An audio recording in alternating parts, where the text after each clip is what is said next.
Salam damai sejahtera Bapak Ibu serta saudara-saudari semua. Untuk mengawali renungan tentang firman Tuhan, mari kita bersatu dalam doa. Tuhan Allah Bapa di surga yang melebihi segala akal, hati, dan pikiran kami manusia, berfirmanlah kepada kami sebab kami bersedia untuk mendengar, dan atas pertolongan Roh Kudus mampukan kami untuk boleh melakukan firman-Mu itu dalam hidup sehari-hari. Dalam nama Tuhan Yesus kami berdoa. Amin. Sebagai nas renungan firman Tuhan hari ini diambil dari Injil Yohanes 16 ayat yang ke-13 yang berbunyi, "Tetapi apabila Ia datang, yaitu Roh kebenaran, Ia akan memimpin kamu ke dalam seluruh kebenaran. Sebab Ia tidak akan berkata-kata dari dirinya sendiri, tetapi segala sesuatu yang didengarnya, itulah yang akan dikatakannya, dan Ia akan memberitakan kepadamu hal-hal yang akan datang."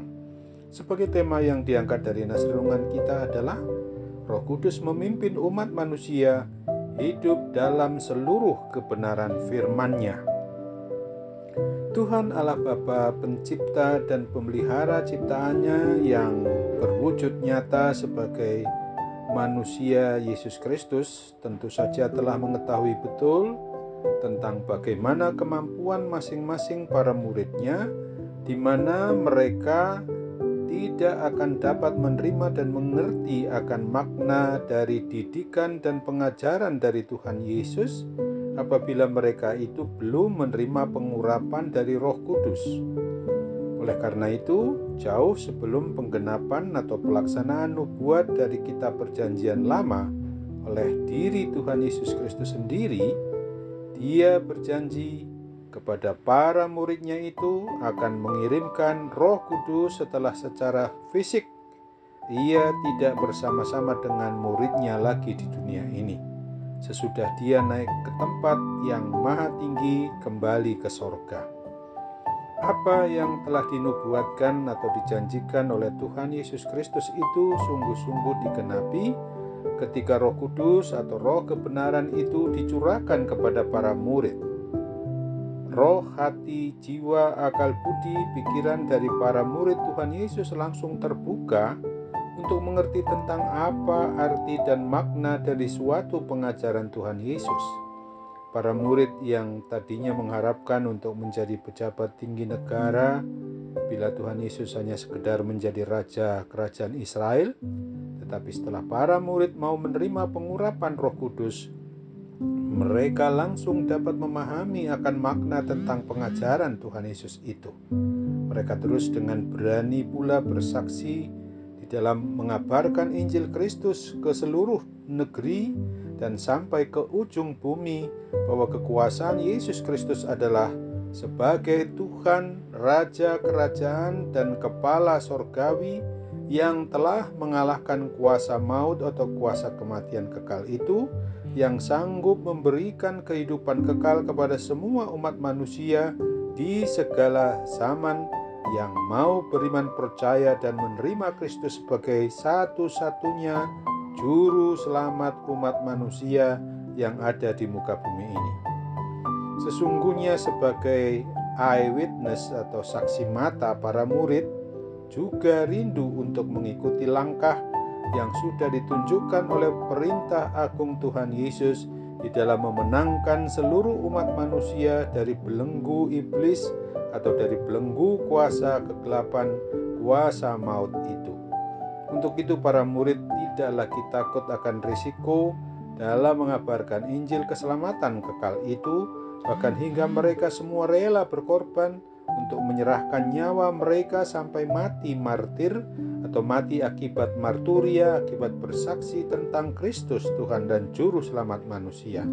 Renungan firman Tuhan hari ini jelas mengajarkan dan mengajak kita semua orang yang mengaku beriman percaya kepada Kristus agar mau mencontoh meneladani kehidupan para murid Tuhan Yesus yang menyerahkan diri pribadi atau keluarganya untuk mau dibimbing oleh Roh Kudus untuk menjadi pelaku firman Tuhan sebagai saksi-saksi Kristus, supaya selalu memberitakan Injil keselamatan bagi umat manusia agar banyak saudara yang mau menerima Yesus Kristus sebagai Tuhan, Raja, dan Kepala atas seluruh umat manusia di dunia ini.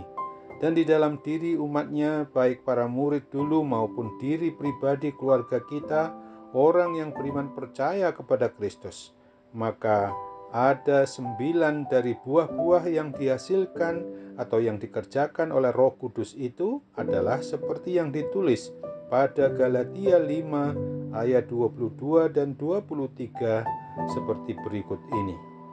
Kasih, sukacita, damai sejahtera, kesabaran, kemurahan, kebaikan, kesetiaan, kelemah lembutan, penguasaan diri. Tidak ada hukum yang menentang hal-hal itu. Amin.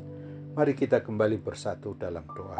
Tuhan Allah Bapa di surga, terima kasih untuk firman-Mu yang mengingatkan kami hari ini, agar kami sungguh-sungguh menyadari bahwa kesinambungan ataupun apa yang harus kami teruskan dari apa yang sudah dicontoh teladankan oleh Tuhan Yesus sendiri melalui para murid-Mu dulu, dan juga sampai kepada kami adalah menjadi sarana-Mu untuk menyampaikan Injil keselamatan bagi mereka yang belum mengenal dan percaya di dalam Tuhan Yesus Kristus.